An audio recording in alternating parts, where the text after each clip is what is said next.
I used to think money was the hardest part of adulthood. I thought working 2 jobs, saving every penny, and living like a ghost for 4 years would break me. Turns out, money isn't the hardest part. Family is. My name is Pyaj, and this is the story of how my own mother walked into my condo with legal papers in her purse, already convinced she was going to take everything I worked for, all because, according to her, this is your brother's house. I remember the exact sound of the lock clicking that day. It was 11:07 a.m., sunlight pouring through the blinds, catching dust in the air. I was barefoot in the kitchen, still in pajamas, finalizing an online loan payment for the new appliances I had bought. Stainless steel. Not cheap. When the door opened, I expected a package or a maintenance guy. Instead, my mother walked in like she owned the place. And behind her, my older brother, Caleb. Smiling. My chest tightened. Nobody had a key except the property manager and me. Mom? How did you? She dangled a copy of my key on her finger, the same way she used to dangle car keys when she lectured me about responsibility. You forgot I still have friends, Pyaj. The world doesn't revolve around your attitude. I didn't understand at first. Not even when she started walking through the living room, inspecting everything like a realtor trying to appraise value. Oh, this is nice, she said, running her fingers along the granite countertop. Much nicer than the trashy apartment you lived in before. Caleb laughed. He had that smug, soft-faced laugh he always used when he thought he was winning something. Yeah, he said. It'll be perfect for Emily. I turned. Emily? Your girlfriend? Why would she? Mom clapped once, like a kindergarten teacher gathering kids to the rug. We came to talk to you about something important and we want you to act like an adult about it.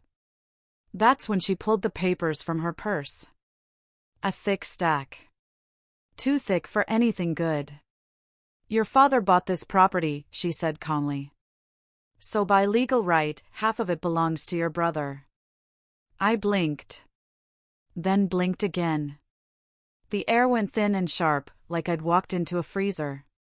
My father didn't buy anything, I said quietly. I bought this condo. Me. I worked 3 jobs. I paid the mortgage. I paid the down payment. Dad never gave me a cent. My mother smiled like I was a child lying about cookies missing from the jar. Well, that's not what the documents say. We already spoke to a lawyer. Caleb stepped closer, his voice low and too casual. Look, just sign the transfer paperwork. Emily's pregnant, and we need a place to live. It's the least you can do for your family. There it was. The real reason. They weren't here to talk. They were here to take. I'm not signing anything, I said. I could hear my pulse in my ears. You can't steal my house. Mom shoved the papers into my hands so hard they bent. You're being dramatic. We already made the appointment to file with the county. Don't embarrass yourself. Caleb leaned against the counter like he owned it already. Come on, Pyaj. You don't even have a real family. You're alone. We actually need it. My throat closed. I had heard comments like that since I was 12, ever since I decided I didn't want to be the quiet, obedient daughter who handed everything to the golden child. I stared at my mother. Why are you doing this? Her answer came cold as ice, because you don't deserve this place. You think you're special because you make money now? You think you're better than us? Your brother has a family. You have nothing. So be useful. And then she did something I will never forget. She turned her back to me and walked to the hallway, pointing at the master bedroom. Caleb, go check the room. See if it needs repainting. He walked past me like I wasn't even a person. Something in me snapped. The quiet kind of snap, no yelling, no tears, no shaking. Just clarity. sharp like broken glass. Fine. If they wanted war, I'd give them war. But silently. Because I wasn't stupid. And I wasn't alone. They just didn't know it yet. 3 weeks earlier, my coworker, who used to be a paralegal, told me to run a title search on my condo. Just routine, she said. Sometimes families try to claim rights when someone buys young. Protect yourself. So I had. My father's name was nowhere.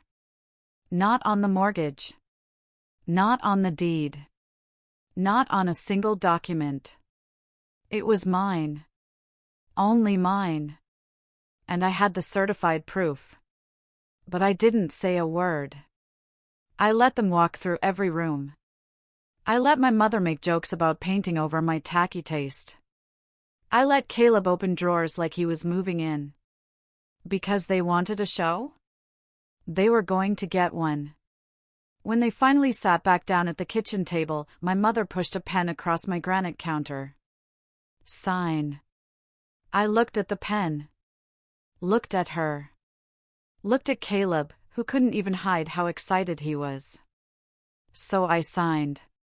My name. Big, dramatic loops, like someone surrendering. And my mother beamed, like a queen. But instead of signing the transfer, I signed a revocation of permission to enter the premises. Because I had already called the police before they ever walked through my door. When the knock sounded, both of them jumped. Caleb froze. My mother's smile shattered. 2 officers stepped in. Ma'am, one said to my mom. We received a call reporting unauthorized entry and attempted illegal claim on property. My mother's face went white. This is my daughter. I have every right. No, you don't, I said, finally letting the ice inside me thaw into sound. You came here with forged documents. And you obtained a key without consent. Caleb sputtered, You can't arrest us. We're family. The officer gave him a cold look. Family does not override property law. My mother turned on me, voice shaking with rage. How dare you do this to us? After everything I've done. After raising you. I stepped forward, and for the first time in my life, I wasn't afraid of her. You didn't raise me. You ignored me. You used me. And today, you tried to steal from me. That ends now. The cops escorted them out. But that wasn't the real revenge. The real revenge came 2 days later when I filed a restraining order. Then, I filed a notice with the building association. No one allowed entry without my explicit written consent. But the final blow? I sent a copy of the security footage to Caleb's girlfriend. The one who was supposedly pregnant. Except she wasn't. Not anymore. She left him the same night. Turns out, she didn't know he had planned to take my house so she could quit her job and live easy. She was disgusted. Moved out. Blocked him everywhere. Last I heard, Caleb is sleeping on a friend's floor, and my mother is furious at him for ruining her chance. They haven't tried to contact me again. Sometimes I sit in the condo at night, lights off, watching the city glow through the windows, and I think about how close I came to losing everything. But then I remember the moment the police took them out and Caleb looked back at me. Not angry, not arrogant. Just stunned. Like he finally realized I wasn't the girl they could push around anymore. And that was enough. My home is quiet now. Safe. Mine. And if they ever try to come back? Well, I already have the cameras, the paperwork, and the lawyer on speed dial. Let them try again. I'd love to watch round 2.